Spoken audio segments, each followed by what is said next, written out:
Well, that shows you how quickly the momentum can swing in an NBA game.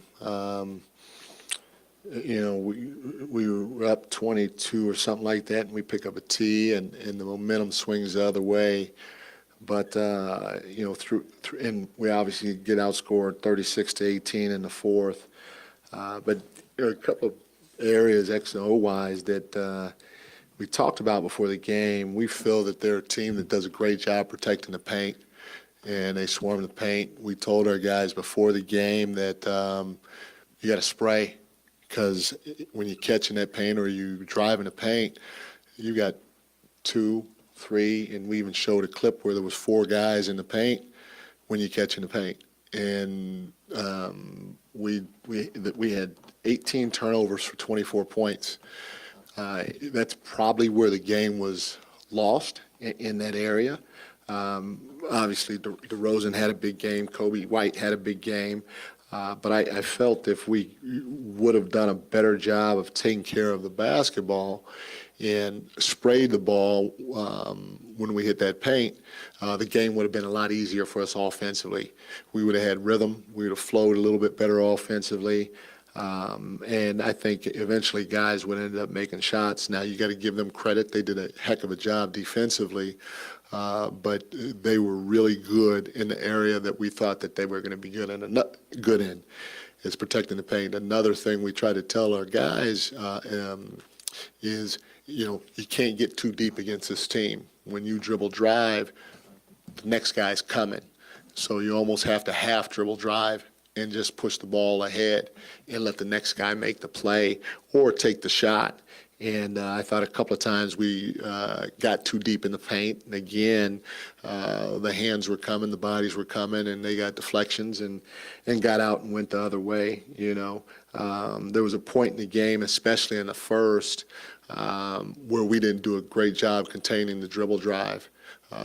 They snap drived us and got to the rim for layups and or dunks, or they just isoed us and went by us and got to the rim for layups. And there was, I think, the first 6 or 7 minutes of the second quarter, they had 16 points in the paint. We obviously figured that out the rest of that quarter, and they had 2 points in the paint the last 5 minutes because we sat down and we did a better job of containing the dribble drive and not allowing them to get by us and get to the rim. So our ball containment wasn't good in enough stretches. Our turnovers were very, very, very costly for us tonight.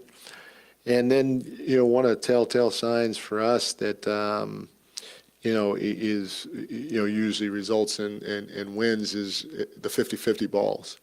And there were 7 of them tonight, equal opportunity chances to get loose balls. And we came up with 2 of them. We came up with 2 50-50 balls, and that's not, as we know, that's not a good percentage when you're trying to win a ball game.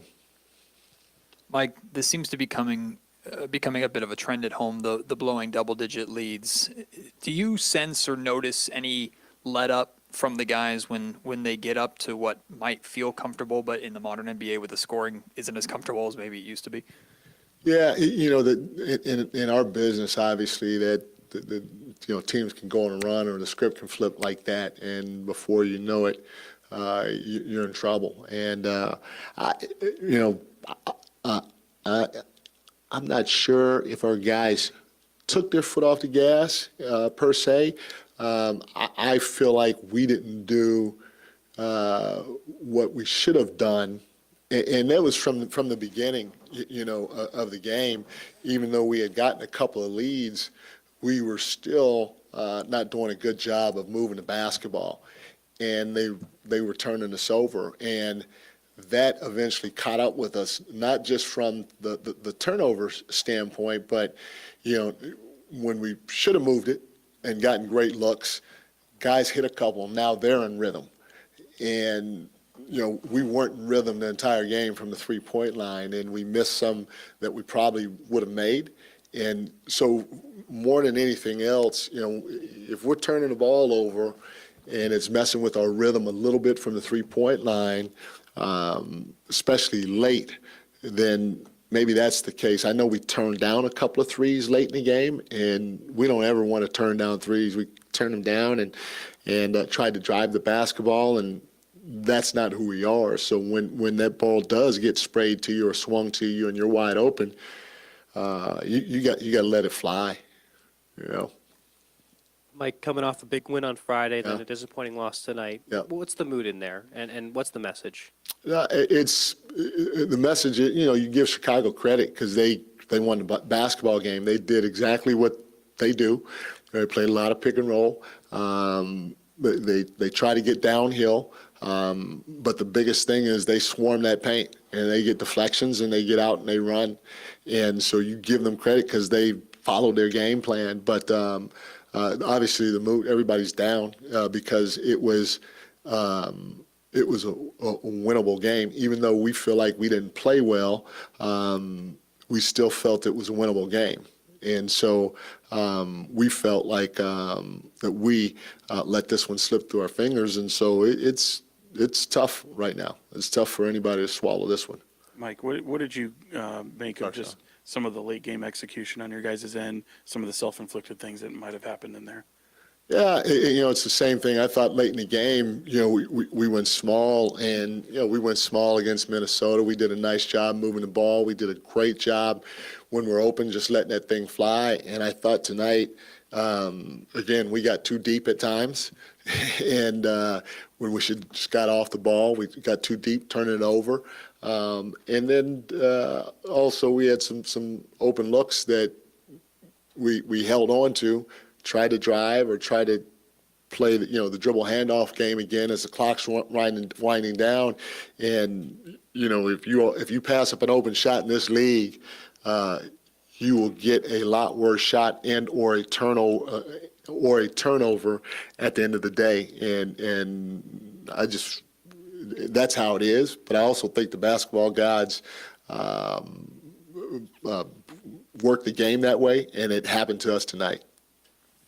Mike, late in the game, 16 seconds, 14 seconds left. Yeah. What was the plan there? Was there a plan to foul early, or was it to just try to get the steal before you eventually ended up fouling DeRozan?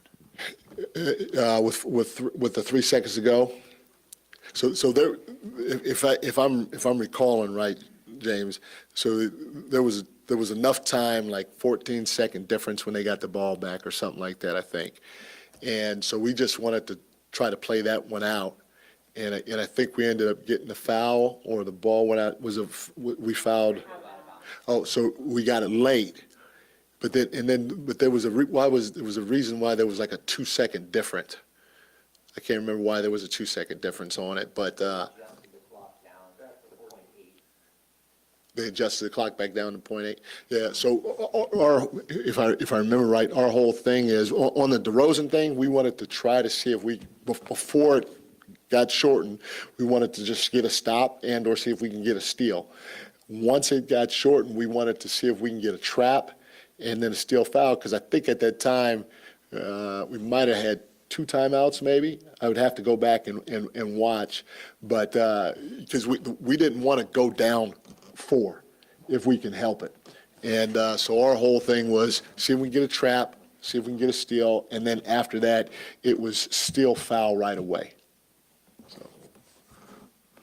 The Domas fouling out with like 3 minutes to go. How unfortunate was that to kind of lose him over those last 3 minutes, and how much did that affect what you guys were able to do down the stretch? No, I mean, it's tough. Anytime you lose, one of your top 2 players down the stretch of a ball game, it's tough, But the reality of it is, it's him fouling out at that point, didn't cost us the game. I think one of you guys said it, we had a few self-inflicted wounds throughout the course of the game. And not just in the fourth quarter, not just in the last 3 minutes, and so like I said, it was unfortunate. Obviously, if he and Fox can be on the floor to close a game, man, I'd take that 100 times out of 100 times. But we still had an opportunity when he fouled out, and we just didn't close the game. I think there's been excuse me, couple games now where opposing offenses are sort of looking for certain matchups in their isolation. And how do you feel like you guys have done in executing your defense in those scenarios? Okay. We gotta sit down and guard, especially, if it's not one of their primary guys. And then, DeRozan, anytime he caught on the post, we doubled him tonight.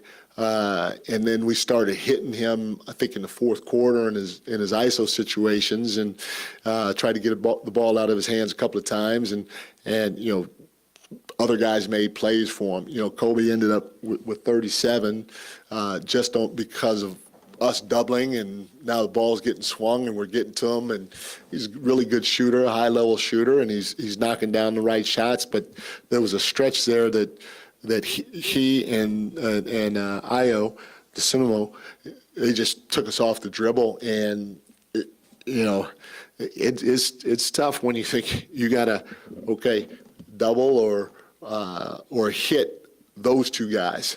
So we have to do a better job of trying to contain other guys besides team's main players, so that we're not running around and double teaming everybody throughout the entire ball game.